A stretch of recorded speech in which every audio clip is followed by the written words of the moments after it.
sometimes. That didn't deserve a response, so I said nothing. You're quiet, but I like that.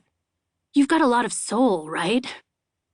He smiled at himself as he said it, in that way guys say those fake sensitive things they think will make a girl's clothes come flying off. Just because I hadn't been kissed yet didn't mean I hadn't heard some lines. What makes you think that?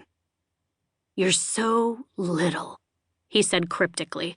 He'd clearly come to the end of his material. But I can just tell, you really got a lot of soul. To be honest, I don't know if I've even got a soul. I said it to the skyline. If a soul is what makes you human, then I probably don't. Unless a soul is something you can grow, like after the fact. And I don't think it is, so no soul. Just to explain why your pickup line's not working on me. It was the truest thing I'd said to anybody in a long time, and the most I'd said all night. I thought he might stand up and walk away or get confused and call me a bitch. Instead, he smiled. God, you are so fucking weird, he said. Then he kissed me. It wasn't that simple. First, I stiffened. Then I ducked my head and turned away. Finally, I scrambled back and tried to stand because he wasn't taking my high beam hint. Hold on, he said, laughing.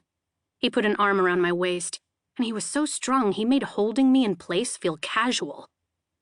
I wasn't scared exactly, but I couldn't get away from him either. His mouth tasted like Coke and garlic, and it was gummy with dead skin. The part of me that could have killed him for this, once upon a time, that could have turned his blood to ice with a touch, fizzed in my chest. The hinterland in me. It had dried up and drained. It was nearly gone. Maybe it lived where my soul would have lodged, if I'd been truly human. Now I wasn't either, exactly. Hinterland, human, and the way his face was shoved against mine made it hard to breathe. Then, all at once I was panting, and he was screaming, and the places where his skin had mashed against mine were damp with cooling sweat. It took a scrambled second to make sense of what I was seeing. Sophia had dragged him off me by his hair, then thrown him to the ground. She kicked him twice, efficient and well-placed, while his friends yelled, "Oh, shit!" and did nothing to help him. The whole time she kept a lit cigarette in her mouth, like dealing with him wasn't worth throwing it away. Finally, she pressed a dirty low top to his neck.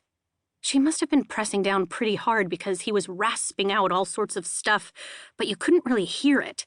When he tried to pull her down by the leg, she stepped back and kicked him again, then leaned far over to look into his face.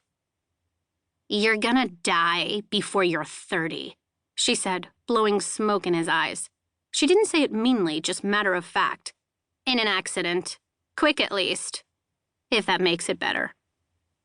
His friends were helping him up by then, calling Sophia crazy and worse, but taking care not to get too close. "What?" the boy kept saying, his face stained with fear. "What are you talking about? Why would you say that to me?" She didn't answer, just watched them scramble and take off, yelling ugly stuff over their shoulders.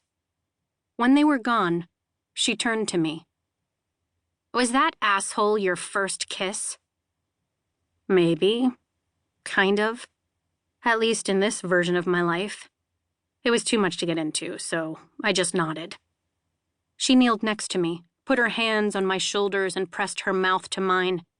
It tasted like smoke and sugar, and under it, a tickling electric green current that must have been the last trace of the hinterland, or whatever magic it was that allowed her, still, to look at people and know things she shouldn't. Like when and how they would die. "There," she said, pulling back. "Forget that boy. That was your first kiss." That's what I like to think of when I think of Sophia Snow. That small, sympathetic proof that not everything the Hinterlanders did was meant to cause damage.